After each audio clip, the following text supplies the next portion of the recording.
the second and third place finisher, that is Christopher Bell and Chase Elliott. Maybe if we can just start with each of your impressions of the week and your race in general.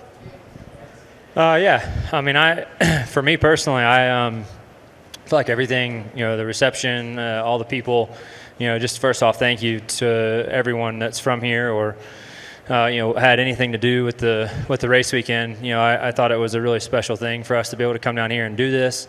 I thought it was really well done. I haven't had any bad experiences throughout either one of my trips to Mexico City. Thought the weekend was overall a success. Hope you guys enjoyed the race. For us, it was a good, solid day. Not good enough. I think Shane was definitely in the class, but nice to get a top three out of the weekend and get on the Pocono. Yeah, for me, it was a ton of fun to come down here, experience a new culture, new racetrack. The venue is a world-class facility, and thank you for the hospitality. It's been a great time, and I look forward to what's next. Okay, if you have a question for either Chase or Christopher, raise your hand. We'll get your mic. We'll start over here with Bob. Bob Pockers, Fox Sports. Would you want to come back here and do it again? And if you do, what would you need to beat SVG? I don't know. I would love to say a different setup, but I think it was more driver. This weekend, both races between the Xfinity car and the Cup car, I was good, just not good enough, and I was kind of, I lacked a little bit. So the fact that I was a little bit off in both of them, I think I just need to work on myself a little bit, figure out what Shane was doing through a couple sections of the racetrack.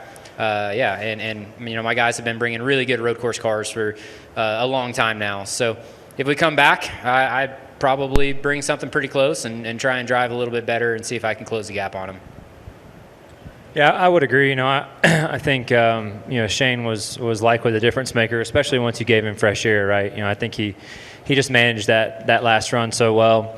For us, I really personally I thought our car was better, on practice day and yesterday than it was today.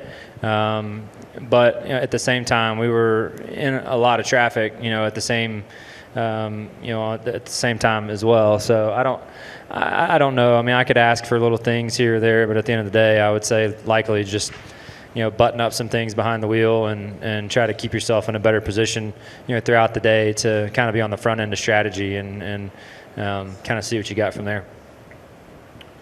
Any other questions for either Christopher or Chase? Come up here in the front. Hi guys, first of all, congratulations on achieving the podium, for being part of the first podium here in Mexico City.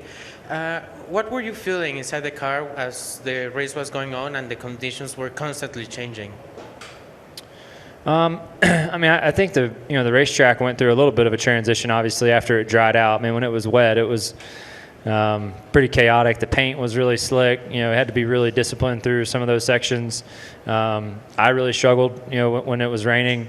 And then when it dried out, I thought our car came to us, and we started to get, I thought, competitive from that point forward.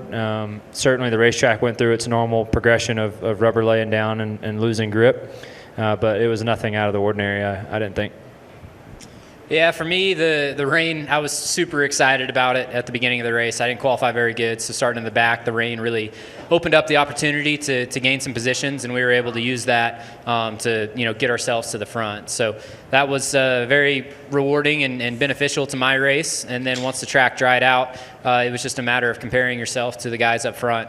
And I don't know, I got the lead at one point, and Shane was clearly faster than me and drove back by. So just close, but not good enough. Thank you. Any final questions we'll wrap up over here in the middle. Hey guys, congratulations on your podium today. If you could define this racetrack in one word, which word would you use? Well, I don't know about one word, but for me, it really reminds myself of Indianapolis, the Indy road course. It has a lot of similarities. I feel like the grip level and honestly, the track layout is very similar. So that's what comes to my mind would be Indianapolis. Yeah, I haven't even thought about that, but I totally agree. It is very, very similar. And even from like a grip standpoint, too, I thought in a lot of sections remind me a lot of Indy as well. So I would say that's a good comparison.